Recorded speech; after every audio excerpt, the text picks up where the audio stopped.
नमस्कार साथियों, स्वागत है आप सभी का हमारे YouTube चैनल स्मार्ट स्टडी 101 पर एंड मैं हूं दिव्या वर्मा। तो आज हम क्लास 12th की ड्राइंग से संबंधित कुछ इंपॉर्टेंट क्वेश्चन डिस्कस करेंगे, इसलिए क्लास को एंड तक देखिएगा, एक भी पॉइंट स्किप मत कीजिएगा। और जो भी विद्यार्थी अभी तक हमारे व्हाट्सएप एंड टेलीग्राम चैनल को ज्वाइन नहीं किए हैं तो जाकर कर लीजिएगा। लिंक आपको वीडियो के कमेंट बॉक्स में मिल जाएगी। आपके किसी भी प्रकार के कोई भी क्वेश्चंस हैं तो उसके लिए आप मुझसे टेलीग्राम चैनल पर कांटेक्ट कर सकते हैं। तो चलिए फिर समझते हैं। यहाँ पर जो पहला प्रश्न है बहुत ही इंपॉर्टेंट है और कई बार पूछा भी गया है। किस शासक के समय को मुगल काल का स्वर्ण काल कहते हैं? देखिए यहाँ पर मुगल कला नहीं पूछी गई है, क्या पूछा गया है? मुगल काल, यानी कि टाइम पीरियड की बात हो रही है, आर्ट की बात नहीं हो रही है। एक क्वेश्चन आता है मुगल कला का स्वर्ण काल और ये क्या है? मुगल काल। ध्यान रखिएगा, ऑप्शन यहाँ पर हुमायूं, जहांगीर, अकबर और शाहजहां। तो जब भी मुगल काल की बात होगी इसका राइट आंसर रहेगा ऑप्शन संख्या डी, शाहजहां। ठीक है, मुगल काल का स्वर्ण काल किसके समय को कहते हैं? तो शाहजहां के समय को। आगे बढ़ते हैं, यहाँ पर अगला क्वेश्चन आता है। ये भी क्वेश्चन आपका बहुत ही इंपॉर्टेंट है और पूछा भी गया है। पद्मपाणि बोधिसत्व जो चित्र है ये अजंता की किस गुफा में बना हुआ है? और कल की वीडियो में एक चित्र मैंने डिस्कस किया था, वो भी इंपॉर्टेंट था, तो जो भी विद्यार्थी कल की क्लास को नहीं देखे हैं जाकर देख लीजिएगा। तो यहाँ पर पूछा गया है पद्मपाणि बोधिसत्व ये जो चित्र है अजंता की किस गुफा में बना हुआ है? ऑप्शन यहाँ पर गुफा संख्या 10, गुफा संख्या 1, गुफा संख्या 27, गुफा संख्या 2। तो इसका राइट आंसर रहेगा ऑप्शन संख्या बी, गुफा संख्या 1।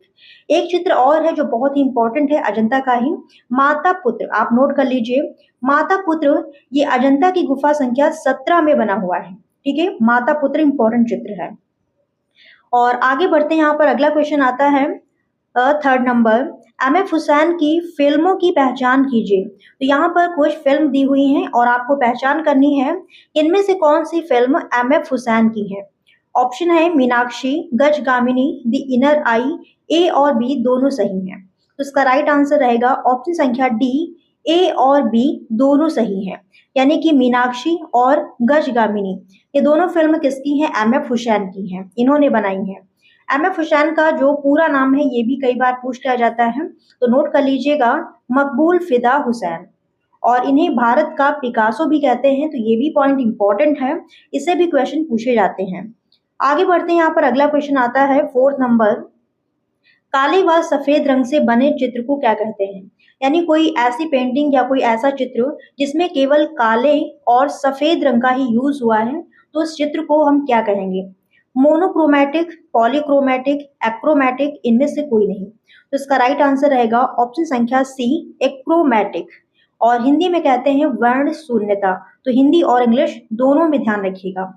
और ऐसा कोई चित्र जिसमें कई रंगों का इस्तेमाल हुआ है तो उसे हम बोलेंगे पॉलीक्रोमैटिक।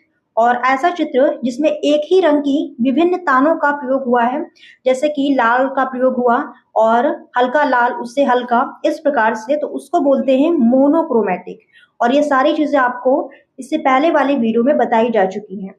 आगे बढ़ते हैं, अगला क्वेश्चन आता है यहाँ पर फिफ्थ नंबर, एलिफेंटा की गुफाएं कहाँ स्थित हैं? देखिए गुफाएं जो भी हैं जैसे कि अजंता, एलोरा, एलिफेंटा, बादामी, सिगिरिया, एटलीस्ट आपको इतना तो पता होना चाहिए कि ये गुफाएं कहाँ पर स्थित हैं, इनकी जो लोकेशन है आपको पता होनी चाहिए, क्योंकि पिछली बार आई थिंक बादामी की जो लोकेशन है वो पूछी गई थी। तो पूछा गया है कि एलिफेंटा की गुफाएं कहाँ पर स्थित हैं। ऑप्शन यहाँ पर औरंगाबाद, धारापुर और नागपुर, चेन्नई। तो इसका राइट आंसर क्या रहेगा? ऑप्शन संख्या बी, धारापुरी। इसे सही कर लीजिए, धारापुरी नामक एक टापू है जहां पर एलिफेंटा की गुफाएं स्थित हैं। और औरंगाबाद में कौन सी गुफाएं हैं तो आप लोग कमेंट करके बताएंगे। जो गुफाएं औरंगाबाद में स्थित हैं वो बहुत ही इंपॉर्टेंट हैं, और यहाँ पर कुल 2 गुफाएं हैं जो आपके लिए बहुत ही ज्यादा इंपॉर्टेंट हैं, तो कमेंट करके आप लोग बताइएगा। नेक्स्ट यहाँ पर आते हैं 6 नंबर क्वेश्चन, अजंता गुफाओं की खोज कब हुई थी? ऑप्शन यहाँ पर 1812, 1819, 1814, 1919। तो इसका राइट आंसर क्या रहेगा? ऑप्शन संख्या बी, 1819 में। अजंता गुफाओं की खोज 1819 में हुई थी। किसने की थी तो वो भी आप नोट कर लीजिए, जेम्स स्मिथ ने। किसने की थी? जेम्स स्मिथ ने। और यहाँ पर कुल 30 गुफाएं हैं और ये गुफाएं बौद्ध धर्म से संबंधित हैं। एक क्वेश्चन पूछा जाता है कि अजंता की गुफाएं किस नदी के किनारे हैं। अजंता की गुफाएं किस नदी के किनारे हैं, तो यहाँ पर वाघोरा नदी है। कौन सी नदी है? वाघोरा नदी। आगे बढ़ते हैं, यहाँ पर अगला क्वेश्चन आता है 7 नंबर। ये क्वेश्चन आपका पिछली बार पूछा गया था। अनुदृश्य या पर्सपेक्टिव किस अनुभूति का बोध कराती है? अनुदृश्य या फिर इंग्लिश में कहते हैं पर्सपेक्टिव, ये किस अनुभूति का बोध कराती है? ऑप्शन यहाँ पर दूरस्थ, दूरस्थ, निकटस्थ, छाया, प्रकाश, इनमें से कोई नहीं। तो इसका राइट आंसर रहेगा ऑप्शन संख्या बी, दूरस्थ, निकटस्थ। अब समझ लीजिए कि पर्सपेक्टिव होता क्या है। जैसे कि कोई चीज है, तो अगर वो पास में है तो उसको आप कैसा बनाएंगे? बड़ा बनाएंगे और स्पष्ट बनाएंगे, ठीक है, सारी क्लैरिटी दिखाएंगे। अगर वही चीज दूर है तो उसको आप थोड़ा सा धुंधला बनाएंगे और छोटा बनाएंगे। तो दूरी और निकटता से ही हम वस्तुओं को दिखाते हैं कि अगर वो हमारे पास में है, यानी दूरी कम है, तो वो क्लियर दिखाई देंगी और बड़ी होंगी। अगर वही चीज बहुत दूरी पर हो तो वो छोटी दिखाई देगी और थोड़ी सी कैसी होगी? धुंधली होगी। तो पर्सपेक्टिव किसकी अनुभूति कराता है? तो दूरस्थ और निकटस्थ की। ये वस्तु हमारे पास में है या फिर दूर में है। अगला क्वेश्चन यहाँ पर 8 नंबर। मुगल काल में सबसे कला फारखी शासक कौन था? ये भी इंपॉर्टेंट क्वेश्चन है। ऑप्शन यहाँ पर जहांगीर, शाहजहां, बाबर, हुमायूं। तो इसका राइट आंसर रहेगा ऑप्शन संख्या ए, जहांगीर। जहांगीर ये कला पारखी शासक था और चित्रकला का स्वर्ण काल जहांगीर के समय में होता है, तो ये भी आप नोट कर लीजिएगा, ठीक है। चित्रकला का स्वर्ण काल, इस प्रकार से क्वेश्चन आता है कि मुगल काल में चित्रकला का जो स्वर्ण काल है वो किसके समय को कहा जाता है? तो जहांगीर के समय को। आगे बढ़ते हैं, यहाँ पर अगला क्वेश्चन है 9 नंबर। राजा रवि वर्मा के चित्रों का विषय क्या है? बहुत ही इंपॉर्टेंट क्वेश्चन है। सामान्य जनजीवन, पौराणिक कथाएं, यूरोपीय जीवन या फिर व्यक्ति चित्र। तो राजा रवि वर्मा के चित्रों का प्रमुख विषय है पौराणिक कथाएं। इसीलिए ये बहुत ज्यादा फेमस हो गए थे, क्योंकि इनके जो चित्र हैं, जैसे रामायण, महाभारत, इसमें जो कहानियां होती हैं उनसे संबंधित रहे हैं और ये क्वेश्चन खूब पूछा जाता है। तो पौराणिक और धार्मिक इनके जो चित्र हैं उसका विषय रहा है। आगे बढ़ते हैं, यहाँ पर अगला क्वेश्चन है सांथाल फैमिली मूर्ति शिल्प के मूर्तिकार कौन है? तो यहाँ पर एक मूर्ति का नाम है सांथाल फैमिली। ये किसने बनाई है? आपसे पूछा गया है। ऑप्शन है डीपी राय चौधरी, रामकिंकर बैज और विनोद बिहारी मुखर्जी, राम सुतार। तो इसका राइट आंसर रहेगा ऑप्शन संख्या बी, रामकिंकर बैज, ठीक है। सांथाल फैमिली ये मूर्ति शांति निकेतन में है और रामकिंकर बैज के द्वारा बनाई गई है। अगर आपको जानना है कि ये मूर्ति किससे बनी है तो यहाँ पर नोट कर लीजिएगा, सीमेंट और कंक्रीट से। सांथाल फैमिली ये जो मूर्ति है सीमेंट और कंक्रीट से बनी हुई है, शांति निकेतन पश्चिम बंगाल में, वहीं पर ये स्थित है। और डीपी राय चौधरी तथा रामकिंकर बैज ये दोनों मूर्तिकार हैं। अगर क्वेश्चन पूछ लिया जाए कि किसी एक मूर्तिकार का नाम बताइए और ऑप्शन में इनमें दो में से कोई एक हो, तो ध्यान रखिएगा ये दोनों प्रमुख रूप से क्या हैं? मूर्तिकार हैं। आगे बढ़ते हैं, यहाँ पर अगला क्वेश्चन आता है 11 नंबर। कंपनी शैली के चित्रों का प्रमुख विषय क्या है? देखिए, कंपनी शैली से संबंधित आपके पेपर में पिछली बार भी एक क्वेश्चन पूछा गया था, इसलिए कंपनी शैली से संबंधित जो भी आपको क्वेश्चन बताए जाए उनको नोट डाउन कर लीजिएगा और कायदे से सारी चीजें समझ लीजिएगा। तो कंपनी शैली में जो चित्र बने हैं उनका प्रमुख विषय यानी टॉपिक क्या था? ऑप्शन है व्यंग्य चित्र, राधा कृष्ण की लीलाएं, सामान्य जनजीवन, इनमें से कोई नहीं। तो इसका राइट आंसर रहेगा ऑप्शन संख्या सी, सामान्य जनजीवन। सामान्य जनजीवन का मतलब है जैसे जो हमारे आसपास में चीजें होती हैं, जैसे कि क्या दिखाया गया है, एक पतंग विक्रेता है और मछली बेचने वाली, फल बेचने वाले, लोहार, दुकानदार और बढ़ई, इस तरीके से जो सामान्य जनजीवन है उसको कंपनी शैली में प्रमुख रूप से दिखाया गया है। तो विषय क्या हो जाएगा? सामान्य जनजीवन। आगे बढ़ते हैं, यहाँ पर नेक्स्ट क्वेश्चन आता है 12 नंबर। गोंड लोक कला भारत के किस क्षेत्र से संबंधित है? देखिए, लोक कलाओं से संबंधित क्वेश्चन भी एक दो पूछ लिए जाते हैं, तो वो भी आप पढ़ते रहिएगा। उत्तर प्रदेश, महाराष्ट्र, मध्य प्रदेश, बिहार। इसका राइट आंसर ऑप्शन संख्या सी, मध्य प्रदेश। गोंड लोक कला ये मध्य प्रदेश से संबंधित है। एक आती है वर्ली पेंटिंग, ठीक है, वर्ली पेंटिंग वो महाराष्ट्र की है और रंगोली आप लोग जानते हैं वो भी महाराष्ट्र की है। इसी प्रकार से एक आती है अल्पना, कहाँ की है? तो वो पश्चिम बंगाल की है। सारी चीजें आप लोग एक पास में कर लीजिएगा, क्योंकि लोक कलाओं से एक दो क्वेश्चन आ जाते हैं। अगला क्वेश्चन यहाँ पर है 13 नंबर। कोटा शैली की प्रसिद्धि का प्रमुख कारण क्या है? कोटा शैली, अब देखिएगा यहाँ पर पशु पक्षी चित्र, शिकार चित्र, प्रेम विषयक चित्र, सुंदरियों के चित्र। तो कोटा शैली की प्रसिद्धि का कारण क्या है? क्योंकि यहाँ पर बनाए गए हैं शिकार चित्र, ठीक है, शिकार दृश्य दिखाए गए हैं। और ये जो कोटा शैली है आपकी राजस्थानी शैली के ही अंतर्गत आती है, तो इम्पोर्टेंट है, यहाँ पर शिकार दृश्य दिखाए गए हैं। आगे बढ़ते हैं, यहाँ पर अगला क्वेश्चन आता है 14 नंबर। प्रागैतिहासिक काल के मानव ने अपनी दिनचर्या को कहाँ पर व्यक्त किया? घरों की दीवारों पर, गुफाओं की भित्तियों पर, मंदिरों की भित्तियों पर, पेड़ों की छालों पर। तो इसका राइट आंसर क्या रहेगा? ऑप्शन संख्या बी, गुफाओं की भित्तियों पर, ठीक है, गुफाओं की भित्तियों पर इन्होंने चित्र बनाए हैं, वही चीज यहाँ पर पूछी जा रही है। आगे बढ़ते हैं, यहाँ पर अगला क्वेश्चन आता है 15 नंबर। सर्वप्रथम यानी सबसे पहले प्रागैतिहासिक चित्रों की खोज कहाँ पर हुई थी? सबसे पहले जो प्रागैतिहासिक चित्र हैं और इनकी खोज कहाँ पर हुई थी, ये पूछा गया है। मिर्जापुर, पंचमढ़ी, भीमबेटका, रायगढ़। तो इसका राइट आंसर रहेगा ऑप्शन संख्या ए, मिर्जापुर। और मिर्जापुर कहाँ पड़ता है? उत्तर प्रदेश में। तो सबसे पहले प्रागैतिहासिक चित्रों की खोज मिर्जापुर, उत्तर प्रदेश में हुई थी। आगे बढ़ते हैं, अगला क्वेश्चन है 16 नंबर। उत्तर प्रदेश में राज्य ललित कला अकादमी कहाँ पर स्थित है? उत्तर प्रदेश में जो राज्य ललित कला अकादमी है वो कहाँ पर स्थित है? इंपॉर्टेंट क्वेश्चन है। ऑप्शन यहाँ पर इलाहाबाद, कानपुर, लखनऊ या फिर दिल्ली। तो इसका राइट आंसर रहेगा ऑप्शन संख्या सी, लखनऊ। अब देखिए इसको आप याद कैसे रखेंगे। तो उत्तर प्रदेश की राजधानी कहाँ है? लखनऊ में है। तो जो राज्य ललित कला अकादमी है वो कहाँ पर होगी? लखनऊ में होगी। एक क्वेश्चन इसी प्रकार से आता है कि केंद्रीय ललित कला अकादमी कहाँ है? ठीक है, केंद्रीय ललित कला अकादमी। केंद्र का मतलब है कि भारत का केंद्र, और भारत का केंद्र या फिर भारत की राजधानी कहाँ है? दिल्ली में है। तो केंद्रीय ललित कला अकादमी हो जाएगी दिल्ली में। इस प्रकार से दोनों आप ध्यान रखिएगा, कोई भी पूछे जा सकते हैं। नेक्स्ट क्वेश्चन यहाँ पर है 17 नंबर। हमजानामा का चित्रण किसके समय में हुआ था? हमजानामा ये एक ग्रंथ है जो कि मुस्लिम धर्म से संबंधित है, और पूछा गया है कि इसका जो चित्रण है वो किस राजा के समय में हुआ था? हुमायूं, अकबर, औरंगजेब, जहांगीर। तो इसका राइट आंसर ऑप्शन संख्या बी, अकबर के समय में। हमजानामा का चित्रण किसके समय में हुआ था? तो अकबर के समय में। हमजानामा में है क्या, तो वो भी आप समझ लीजिए। जो मोहम्मद साहब हैं, मोहम्मद साहब को आप सभी लोग जानते होंगे।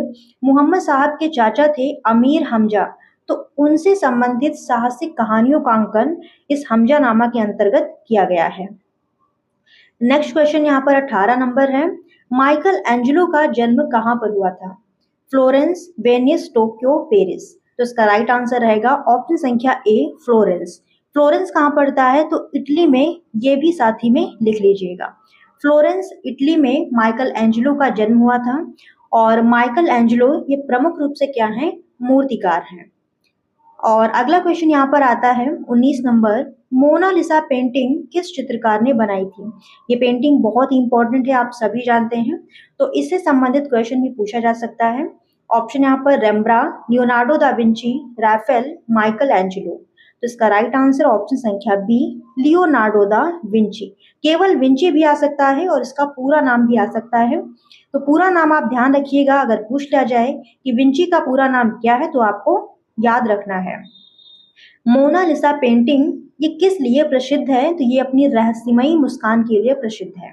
और किसने बनाई थी? तो लियोनार्डो दा विंची ने बनाई थी। और ये लूव्र संग्रहालय पेरिस में रखी हुई है, ये भी आप लोग साथ ही में नोट कर लीजिएगा। नेक्स्ट क्वेश्चन यहाँ पर है 20 नंबर। गीत गोविंद के लेखक कौन है? ये एक पुस्तक है गीत गोविंद, और इसके लेखक कौन है? ऑप्शन यहाँ पर जयदेव, विल्हड़, राजशेखर, दंडी। तो इसका राइट आंसर रहेगा यहाँ पर ऑप्शन संख्या ए, जयदेव। ठीक है, गीत गोविंद किसने लिखी थी? जयदेव ने।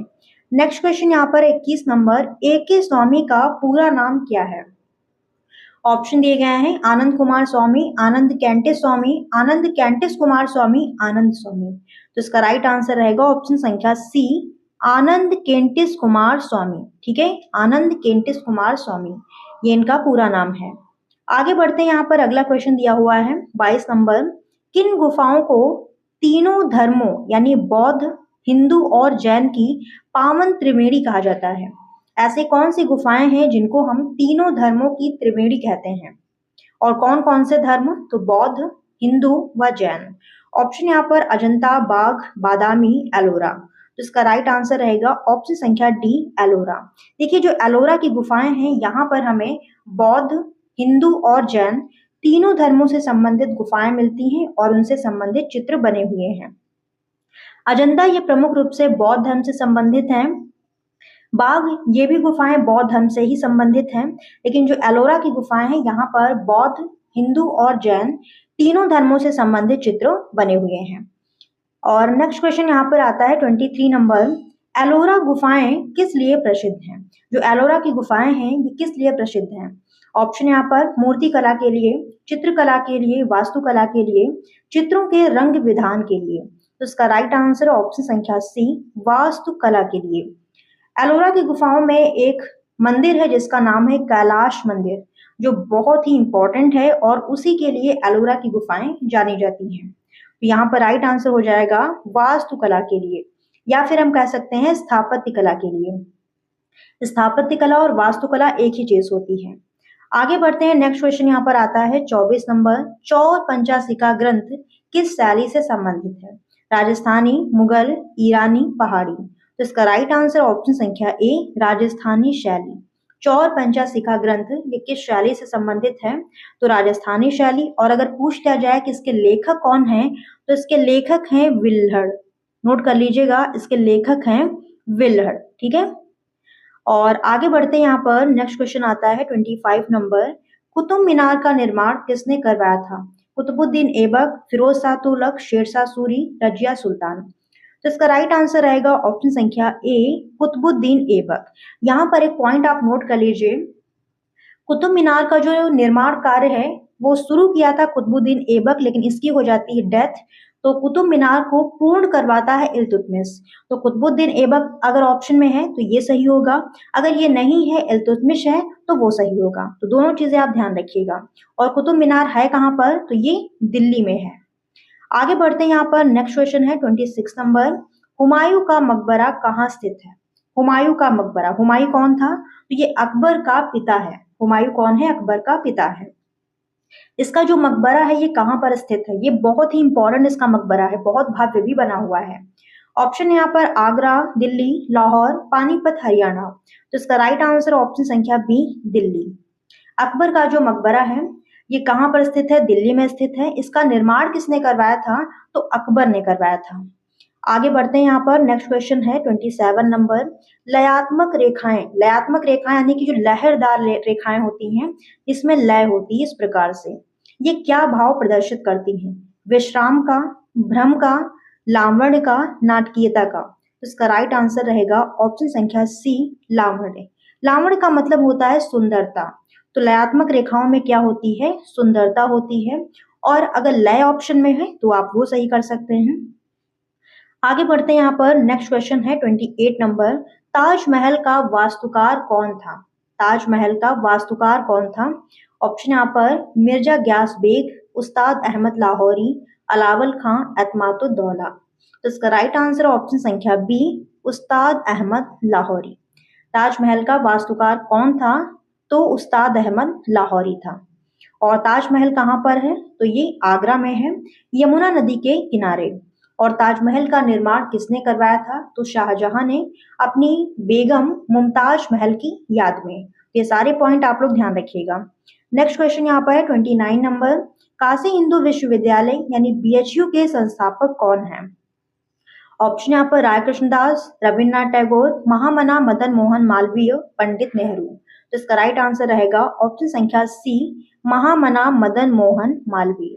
काशी हिंदू विश्वविद्यालय या फिर बनारस हिंदू विश्वविद्यालय, या फिर हम कह सकते हैं शॉर्ट में बीएचयू, इसके संस्थापक कौन है? तो मदन मोहन मालवीय जी हैं। और लास्ट क्वेश्चन यहाँ पर आता है 30 नंबर। बुलंद दरवाजे का निर्माण किसने करवाया था? ऑप्शन यहाँ पर फिरोज शाह तुगलक, अकबर, मोहम्मद बिन तुगलक, शेरशाह सूरी। इसका राइट आंसर रहेगा ऑप्शन संख्या बी, अकबर ने। अकबर ने करवाया था इसका निर्माण। और ये कहाँ पर है? तो वो भी आप नोट कर लीजिए, फतेहपुर सीकरी में। बुलंद दरवाजा कहाँ पर है? फतेहपुर सीकरी में। निर्माण किसने करवाया था? अकबर ने। और यहाँ पर हमारे 30 क्वेश्चन समाप्त होते हैं। ये क्लास अगर आपको पसंद आई हो तो प्लीज दोस्तों इस क्लास को एक लाइक जरूर दीजिएगा और अपने सभी साथियों के साथ में इसे शेयर भी कीजिएगा। बाकी मिलते हैं किसी नेक्स्ट क्लास में, तब तक के लिए धन्यवाद साथियों। जय हिंद।